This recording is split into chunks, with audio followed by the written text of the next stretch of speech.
Les élus de la République, mesdames et messieurs les partenaires associatifs, chers camarades de l'accord, mesdames et messieurs, bonjour à toutes et à tous, que vous soyez d'ici ou d'ailleurs, de la première, deuxième ou troisième génération, de passage dans le quartier, en vacances à Paris, en exil ou bien sans papier.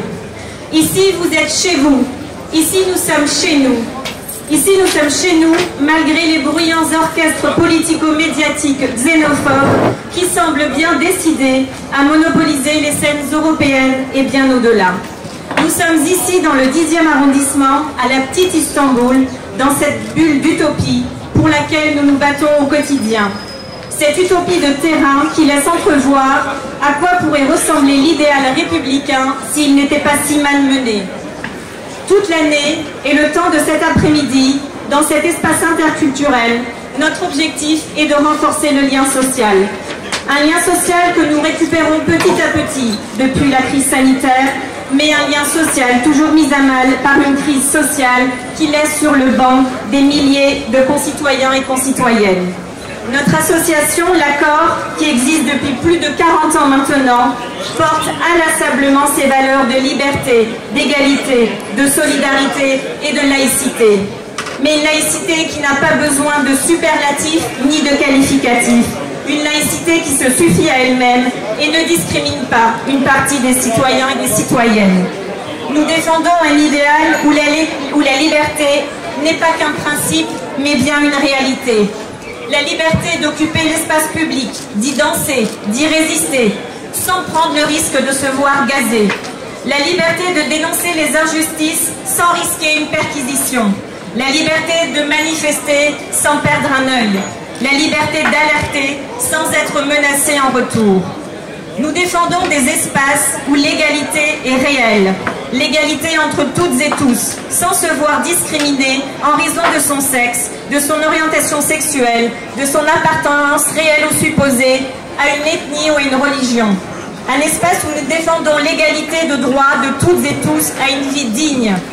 Un îlot de l'égalité où plus personne ne mourrait en Méditerranée, parce que sur notre île, on y accueillerait tout le monde, sans que le monstre des mers Frontex s'amuse à compter les naufrages de nos frères et sœurs en humanité. Une égalité réelle où plus aucune femme ne mourrait juste parce que c'est une femme.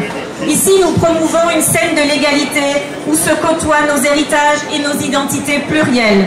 Une scène où se côtoient des airs de musique et des peuples qui ont entamé le nécessaire travail de mémoire pour penser les traumatismes collectifs. On y trouvera dans cette bulle d'utopie les modalités de la solidarité, celle où on rappellera à toutes et tous que nous refusons que la solidarité avec les sans-papiers soit criminalisée, qu'il est insupportable de laisser les gens vivre et mourir à la rue, ce n'est pas digne d'une puissance comme la nôtre. Que notre solidarité est intacte avec les lanceurs et les lanceuses d'alerte qui mettent en garde sur l'état de notre planète. Notre association, l'Accord, défend l'égalité entre les femmes et les hommes. Hier, aujourd'hui et demain plus encore. Car non, le patriarcat n'est pas en train de rendre son dernier souffle. Il est vivace, il nous humilie, il nous tue, nous les femmes. Hier, une femme mourait en Europe, en Pologne, à cause d'une loi anti-IVG masculiniste qui se joue de la vie des femmes à disposer librement de leur corps. En France, la semaine dernière, c'est Karine, victime d'un féminicide, ou encore le suicide de Lindsay, victime de harcèlement scolaire. En France, en 2023, on ne protège pas les femmes, on ne met pas en œuvre les lois et on ne nous donne pas les moyens d'être à la hauteur d'une démocratie. De l'autre côté du Bosphore, en Turquie, depuis plus d'une dizaine d'années, les violences sexistes et sexuelles explosent et plus aucune convention européenne ne protège les femmes ni les minorités LGBTI. Car oui, la convention d'Istanbul de laquelle la Turquie s'est retirée en 2020 est dorénavant un bien loin outil de protection avec des conséquences désastreuses. Notre association, l'Accord, défend les droits humains partout, tout le temps, car nos indignations et nos revendications ne connaissent pas de frontières. Et donc nous dénonçons les coups de canif au pacte social en France, tout comme nous dénonçons le régime islamo-nationaliste turc qui n'en finit pas de broyer les principes les plus élémentaires de la dignité. Et à celles et ceux qui seraient tentés de hiérarchiser la violation des droits humains sur le globe, nous leur répondons, ce sera sans nous, car nos valeurs ne sont ni à géométrie ni à géographie variable. Alors oui, je ne vais pas vous le cacher, beaucoup de camarades ici, présents et présentes, et moi-même, nous avons été bercés par l'espoir, ou devrais-je dire l'illusion, que lors de l'élection présidentielle turque du 28 mai dernier, une porte d'espoir s'ouvrirait pour tenter de construire des lendemains plus démocratiques. Oui, j'aurais adoré vous dire que les graines de la résistance semées il y a 10 ans, quasi jour pour jour, lors des manifestations du parc Gezi, ont porté leurs fruits. Malheureusement, ce ne sera pas encore pour cet été.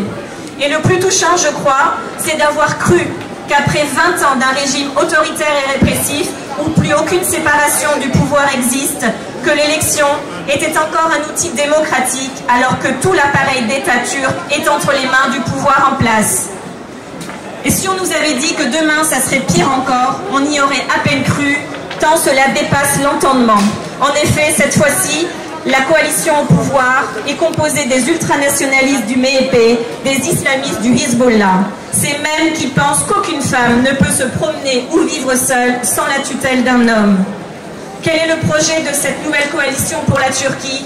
Eh bien, la criminalisation des personnes LGBTI, des minorités ethniques et religieuses. C'est le retour au Moyen-Âge pour les femmes, la fin de l'enseignement laïque. Alors oui, la Turquie s'enfonce dans un chaos économique et le conservatisme et le nationalisme y installent des fondations solides. Alors si on vous parle de la Turquie ici, dans le 10e arrondissement, c'est parce que cette élection turque nous dit aussi quelque chose de l'ignominie des politiques européennes en matière d'immigration. Elle nous dit quelque chose de la double morale des dirigeants et dirigeantes européens face au régime d'Ankara. Cette élection turque nous permet de tirer des enseignements sur ces coalitions très larges, ces alliances bancales dites progressistes qui flirtent avec les discours de l'extrême droite. Toutes choses égales par ailleurs, cette élection turque devrait nous alerter sur la situation en France et nous rappeler que les tentatives du ministre de l'Intérieur français avec sa loi Asile et Immigration n'est qu'un tapis rouge de plus déroulé à l'extrême droite. 89 députés du Front National au gouvernement, cela aurait dû les alerter. Eh bien non, ils continuent à trouver des boucs émissaires dans l'immigration plutôt que de répondre à la crise sociale et écologique que vit la France, en faisant ainsi le lit du fascisme. Face à ces constats, la question qui se pose à nous est comment allons-nous faire pour continuer à faire société autour de valeurs communes? Eh bien, il n'y a qu'une seule solution, résistance. Ici, sur le terrain, avec et aux côtés des populations. Là-bas, en solidarité avec tous les camarades et toutes les camarades en lutte, qui se battent pour une démocratie au Sénégal, au Chili, en Espagne, en France ou en Turquie. À l'accord, nous allons continuer à prendre part active dans le débat pour lutter contre toutes les formes de discrimination et de racisme, pour nous opposer à tous les nationalismes et les fondamentalismes, ici, en Turquie et partout dans le monde. Alors maintenant, place à la fête, à la résistance festive et à très bientôt pour de nouveaux combats.